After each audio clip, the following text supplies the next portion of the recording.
You know that moment, right? That rush of clarity where you feel absolutely, totally motivated. You tell yourself, this time, it's different. You make a plan, you commit, you visualize that amazing future, and then, quietly, without any drama, the feeling just fades. And you left asking the same old question, why can't I ever stay consistent? The answer isn't what you think. It's because motivation was never designed to last. Motivation feels powerful, but power isn't the same as stability. Motivation is an emotion, just like excitement or happiness.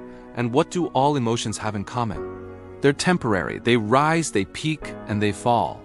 That's not a flaw in your character. That's just how the human brain works.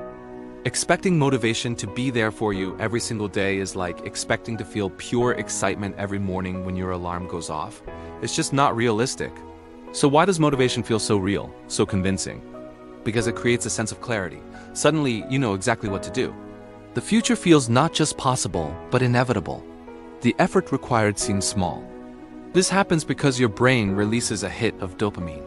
But here's the key. Dopamine signals anticipation, not commitment. Think about when motivation feels strongest. It's usually when you haven't started the hard work yet, when discomfort is still a distant idea, when the effort is purely imaginary. This is why so many of us get our best ideas and feel most motivated late at night when we're safe in bed and the actual change is scheduled for tomorrow. Most people get stuck in a painful cycle. Motivation strikes, which leads to a burst of action. But then resistance shows up, which leads to fatigue. That fatigue leads to avoidance, which is quickly followed by guilt. And then, eventually another wave of motivation hits, and the whole cycle starts over. It feels like you're moving forward, but it's just emotional motion without any real structure. With each loop, you're training your brain to wait for a feeling instead of building a habit. Here's a hard truth. Your brain doesn't really care about your ambitious goals. It cares about three things: conserving energy, feeling safe, and having certainty. Taking on a new challenge costs energy. The unknown path feels risky and uncertain. So, the moment the effort becomes real, your brain does a quick cost-benefit analysis and recalculates. The motivation fades not because you failed, but because your brain has simply adjusted to the real cost of the action. Motivation is incredibly fragile. A little bit of stress can lower it. A bad night's sleep can kill it. Feeling overwhelmed will completely suffocate it. Real life doesn't protect your motivation. It exposes just how weak it truly is. That's why motivation is your best friend when life is easy and calm, but it disappears the second you actually need it most. We've all heard that toxic advice. If you really wanted it, you just do it. This idea is so dangerous because it frames a system design problem as a personal character flaw. You're not failing because you don't care enough. You're failing because you're relying on something fundamentally unstable. Let's shift our perspective. Motivation is reactive. It sits around waiting for inspiration to strike.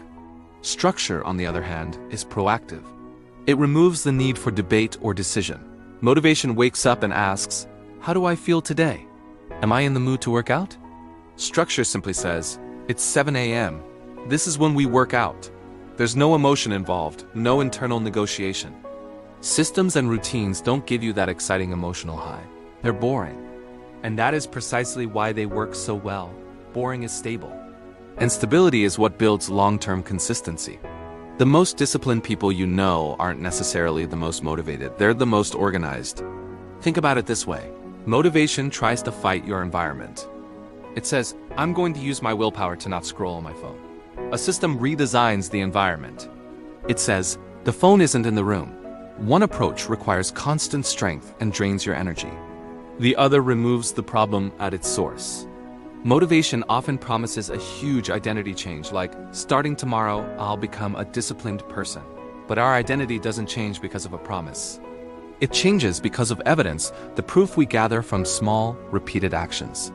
Motivation tries to leapfrog straight to the new identity without putting in the work. Structure is what creates that evidence, one small win at a time. Every time your motivation fades, you probably think the solution is to find more motivation. But what you actually need is to make fewer decisions. You need less reliance on fleeting emotions and more simple, effective structure. Consistency doesn't come from feeling ready. It comes from removing the choice of whether or not to act. So what is motivation good for? It has one and only one job, starting. That's it. It's the spark, not the power source. Relying on motivation for consistency is like trying to heat your entire house with a single match. It's destined to fail. Motivation is unreliable because it was never meant to carry you through the entire journey. It was only meant to point you in the right direction. Structure is what carries you. Systems are what sustain you. Remember this. Motivation starts change. Structure finishes it. If this helped you understand yourself a little better, give this video a like. And for more psychology-based insights on focus, discipline, and taking back control, subscribe to the Mental Blueprint. If this whole cycle felt familiar to you, let me know in the comments. Thank you so much for watching.